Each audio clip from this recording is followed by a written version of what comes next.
Fiche 6, le dépassement. On va voir ensemble les précautions à prendre avant, pendant et après le dépassement. Les dangers liés au dépassement, être dépassé, les spécificités BE, CE, D1E et DE, les dispositifs latéraux et arrière de protection.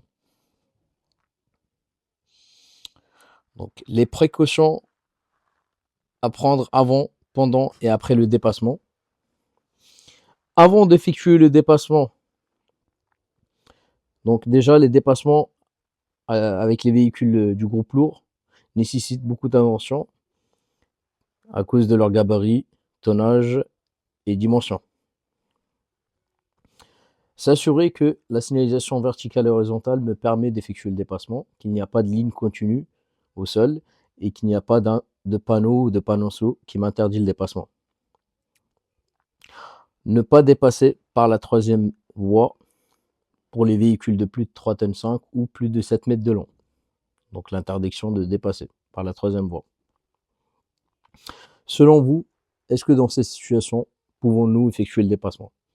Donc la réponse est bien évidemment non, car pas de visibilité. Donc, si pas de visibilité, pas de dépassement. L'interdiction de dépasser lorsqu'au moins une voie est couverte de neige.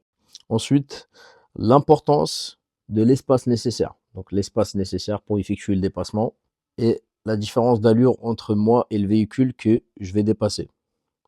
Ainsi que ma capacité d'accélération qui est rendue difficile par mon inertie, l'inertie de mon véhicule. Il faut bien connaître son véhicule, donc la capacité d'accélération, l'utilisation du limiteur, régulateur de vitesse, etc.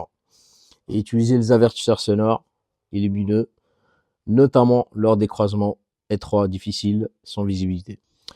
Pendant le dépassement, je surveille les dépassements et je respecte les distances latérales et longitudinales. Latérales surtout avec les usagers vulnérables, dos roues et piétons. Donc 1 mètre en agglomération et 1,50 m hors agglomération. Ainsi que la distance longitudinale. Donc déjà, je m'assure que je peux me rabattre et je signale mon rabattement.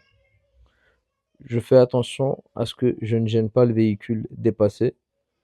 Donc, il faut respecter les 50 mètres entre véhicules lourds de plus de 3,5 tonnes ou plus de 7 mètres de long et je surveille mon rabattement.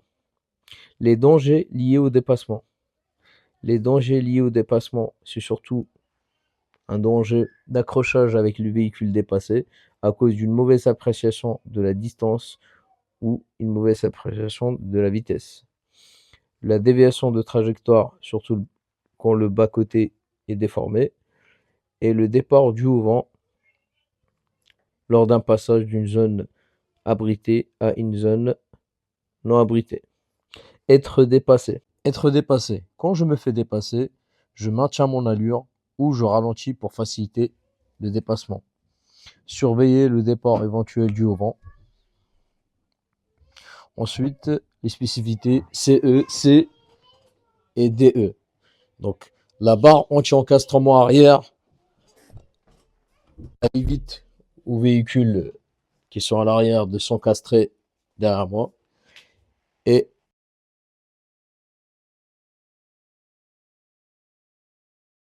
la barre de protection latérale, elle protège les deux roues en cas de chute pour pas se retrouver sous mes roues. Fin de la fiche 6.